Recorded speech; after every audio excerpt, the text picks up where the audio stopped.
ಸ್ನೇಹಿತರೆ ಎಲ್ಲರಿಗೂ ಕೂಡ ನಮಸ್ಕಾರ. ಎಲ್ಲರಿಗೂ ಕೂಡ ಅನ್ನಭಾಗ್ಯ ಯೋಜನೆಯ ಅಪ್ಡೇಟ್ಗೆ ಸ್ವಾಗತ. ಇಲ್ಲಿ ರಾಜ್ಯ ಸರ್ಕಾರದಿಂದ ಅನ್ನಭಾಗ್ಯ ಯೋಜನೆಯಲ್ಲಿ ಒಂದು ದೊಡ್ಡ ಬದಲಾವಣೆಯನ್ನು ಮಾಡಿದ್ದಾರೆ ಮತ್ತು ನಿಮ್ಗೆಲ್ಲರಿಗೂ ಕೂಡ ಒಂದು ಭರ್ಜರಿ ಗುಡ್ ನ್ಯೂಸ್ನು ಕೂಡ ಕೊಟ್ಟಿದ್ದಾರೆ.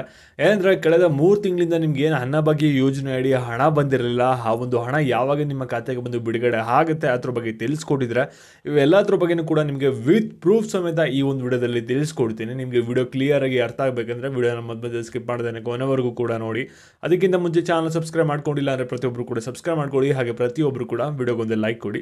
ಇವಾಗ ನಾವು ಡೈರೆಕ್ಟಾಗಿ ವಿಡಿಯೋ ಬಗ್ಗೆ ಬರೋಣ. ಇಲ್ಲಿ ಅನ್ನಭಾಗ್ಯ ಯೋಜನೆ ಹಣ ಕಳೆದ 3 ತಿಂಗಳಿಂದ 4 ತಿಂಗಳಿಂದ 6 ತಿಂಗಳಿಂದ ಹಣ ಬಂದಿಲ್ಲ ಅಂತ ಸಾಕಷ್ಟು ಜನ ನೀವು ಕಂಪ್ಲೇಂಟ್ ಮಾಡ್ತಾ ಇದ್ರಿ, ಸರ್ಕಾರದವರು ಸರಿಯಾಗಿ ಹಣ ಆಗ್ತಾ ಇಲ್ಲ ಅಂತ.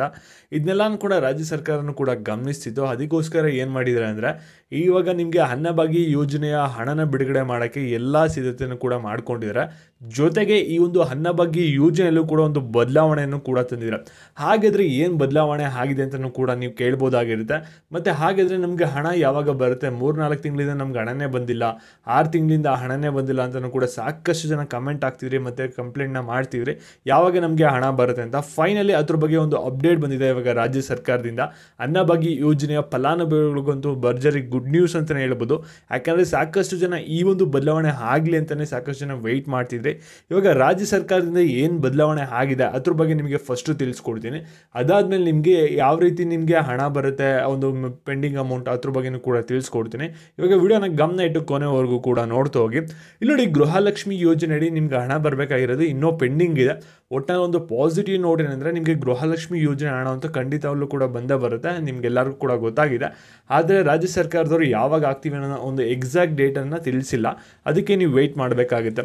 ಇವಾಗ ನಾವು ಅನ್ನಭಾಗ್ಯ ಯೋಜನೆ ಬಗ್ಗೆ ಬರೋದಾದರೆ ಇಲ್ಲಿ ರಾಜ್ಯ ಸರ್ಕಾರದವ್ರು ಏನು ಮಾಡಿದ್ದಾರೆ ಅಂದರೆ ಅನ್ನಭಾಗ್ಯ ಯೋಜನೆ ಅಡಿ ನಿಮ್ಗೇನು ಬರ್ತಿತ್ತಲ್ಲ, ಪ್ರತಿ ತಿಂಗಳು ಕೂಡ 5 kg ಅಕ್ಕಿ ಬರ್ತಿತ್ತು, ಇನ್ನೊಂದು 5 kgಗೆ ದುಡ್ಡು ಬಂದು ಖಾತೆಗೆ ಜಮೆ ಆಗ್ತಿತ್ತು, ಕೆಲವ್ರಿಗೆ ಬರ್ತಾನೆ ಇರಲಿಲ್ಲ. ಈ ರೀತಿ ಪ್ರಾಬ್ಲಮ್ ಆದಾಗ ನೀವೆಲ್ಲರೂ ಕೂಡ ರಿಕ್ವೆಸ್ಟ್ ಮಾಡಿದ್ದೇನೆಂದರೆ ನಮಗೆ ಅನ್ನಭಾಗ್ಯ ಯೋಜನೆ ಅಡಿ ನಮಗೆ ಹಣ ಬೇಡ, ನಮಗೆ 10 kg ಅಕ್ಕಿ ಕೊಡ್ತೀವಿ ಅಂತ ಹೇಳಿದರೆ ಅಕ್ಕಿನೇ ಕೊಡಿ, ನಿಮಗೆ ತುಂಬಾ ಹೆಲ್ಪ್ ಆಗುತ್ತೆ ಅಂತ ಸಾಕಷ್ಟು ಜನ ರಿಕ್ವೆಸ್ಟ್ನ ಮಾಡಿದರೆ. ಇನ್ನೊಂದಷ್ಟು ಜನ ನಮಗೆ ಈಗ ಯಾವ ರೀತಿ ಇದೆ ಆ ಒಂದು ಸಿಸ್ಟಮೇ ಸರಿ, 5 kg ಅಕ್ಕಿನೇ ಬರಲಿ, ಇನ್ನೊಂದು 5 kg ದುಡ್ಡೇ ಬರಲಿ ಅಂತಲೂ ಕೂಡ ಹೇಳ್ತಿದ್ರೆ.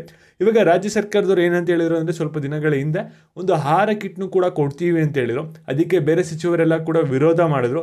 ಈ ರೀತಿ ಕೊಟ್ಟರೆ ಸರ್ಕಾರಕ್ಕೆ ಹೊರೆ ಆಗುತ್ತೆ, ಬೇಡ ಆ ರೀತಿ ಕೊಡೋದು ಆಹಾರ ಕಿಟ್ ಅಂತಲೂ ಕೂಡ ಹೇಳಿದ್ರು. ಇವಾಗ ರಾಜ್ಯ ಸರ್ಕಾರದವರು ಫೈನಲ್ ಡಿಸಿಷನ್ ಏನನ್ನ ತಗೊಂಡಿದ್ದಾರೆ ಅಂದರೆ ಇನ್ಮುಂದೆ ಯಾರಿಗೂ ಕೂಡ ಅನ್ನಭಾಗ್ಯ ಯೋಜನೆಯಡಿ ಹಣ ಹಾಕೋದು ಬೇಡ ಅಂತ. ಏನಕ್ಕೆ ಅಂದರೆ ಇನ್ಮುಂದೆ ನಿಮ್ಗೆ ಏನು ಮಾಡ್ತಾ ಇದ್ದಾರೆ ಅಂದರೆ ಅನ್ನಭಾಗ್ಯ ಯೋಜನೆಯಡಿ ಫುಲ್ ಕ್ವಾಂಟಿಟಿ 10 kg ಅಕ್ಕಿನೇ ಕೊಡ್ತಾ ಇದ್ದಾರೆ. 10 kg ಅಕ್ಕಿ ಕೊಟ್ಟರೆ ನಿಮಗೆ ಯಾವುದೇ ಥರದ ಒಂದು ಹಣ ಬಂದ್ಬಿಟ್ಟು ನಿಮ್ಮ ಖಾತೆಗೆ ಜಮೆ ಆಗೋದಿಲ್ಲ. ಇವಾಗ ಆಲ್ ಓವರ್ ಕರ್ನಾಟಕ ಎಲ್ಲ ಡಿಸ್ಟ್ರಿಕ್ಟಲ್ಲೂ ಕೂಡ ಇನ್ಮುಂದೆ ಮುಂದಿನ ತಿಂಗಳಿಂದ ಅಂದರೆ ಮಾರ್ಚಿಂದ ನಿಮಗೆ 10 kg ಅಕ್ಕಿ ಸಿಗುತ್ತೆ ಪರ್ ಪರ್ಸನ್ನು, ಸರಿನಾ? ಇನ್ಮುಂದೆ ನಿಮಗೆ ಹಣ ಬರೋದು ಸ್ಟಾಪ್ ಆಗುತ್ತೆ. ಹಾಗಾದರೆ ಇವಾಗ ನಮಗೆ ಪೆಂಡಿಂಗ್ ಅಮೌಂಟ್ ಇತ್ತಲ್ಲ, 3-4 ತಿಂಗಳು 6 ತಿಂಗಳಿಂದ ಹಣ ಬಂದಿರಲಿಲ್ಲ, ಆ ಒಂದು ಹಣದ ಕತೆ ಏನು ಅಂತಲೂ ಕೂಡ ಕೇಳ್ಬೋದು. ಯಾಕಂದರೆ ಎಷ್ಟೊಂದು ಜನರಿಗೆ ಹಣನೇ ಬಂದು ಜಮೆ ಆಗಿಲ್ಲ, ಅನ್ನಭಾಗ್ಯ ಯೋಜನೆದು 1 ತಿಂಗಳು ಕೂಡ ಬಂದಿರಲ್ಲ, ಕೆಲವರಿಗೆ ಒಂದು 3-4 ತಿಂಗಳು ಬಂದಿರುತ್ತೆ, ಆಮೇಲೆ ಬಂದೇ ಇರಲ್ಲ. ನಿಮಗೆಲ್ಲರಿಗೂ ಕೂಡ ಏನಾಗುತ್ತೆ ಅಂದರೆ ಅನ್ನಭಾಗ್ಯ ಯೋಜನೆಯಡಿ ಹಣ ಬಂದ್ಬಿಟ್ಟು ಶೀಘ್ರವಾಗಿ ಜಮೆ ಮಾಡ್ತೀವಿ ಅಂತ ಹೇಳಿದರೆ, ಅಂದರೆ ಆ ಒಂದು ಹಣನೂ ಕೂಡ ನಿಮಗೆ ಮಾರ್ಚ್ ತಿಂಗಳಲ್ಲಿ ಎಲ್ಲ ಪೆಂಡಿಂಗ್ ಅಮೌಂಟು ಕೂಡ ಕ್ಲಿಯರ್ ಮಾಡಿಬಿಡ್ತಾರೆ. ನಿಮಗೆ 10 kg ಅಕ್ಕಿ ಕೊಡ್ತಾ ಹೋಗ್ತಾರೆ, ಸರಿನಾ? ಮತ್ತೆ ಪ್ರೂಫ್ ಕೂಡ ಇಲ್ಲಿ ನೀವು ನೋಡ್ಬೋದು, ಸ್ಕ್ರೀನ್ ಮೇಲೆ ಹಾಕಿದ್ದೀನಿ. ಮತ್ತೆ ಈ ಒಂದು ವಿಡಿಯೋನ ಪ್ರತಿ ತಿಂಗಳು ಕೂಡ ರೇಷನ್ ತಗೊಳ್ಳೋರಿಗೆ ಶೇರ್ ಮಾಡಿ. ಮತ್ತೆ ಇದೇ ರೀತಿ ಅಪ್ಡೇಟ್ಸ್ಗಾಗಿ ಗೊತ್ತಲ್ಲ ಚಾನಲ್ ಸಬ್ಸ್ಕ್ರೈಬ್ ಮಾಡ್ಕೊಂಡು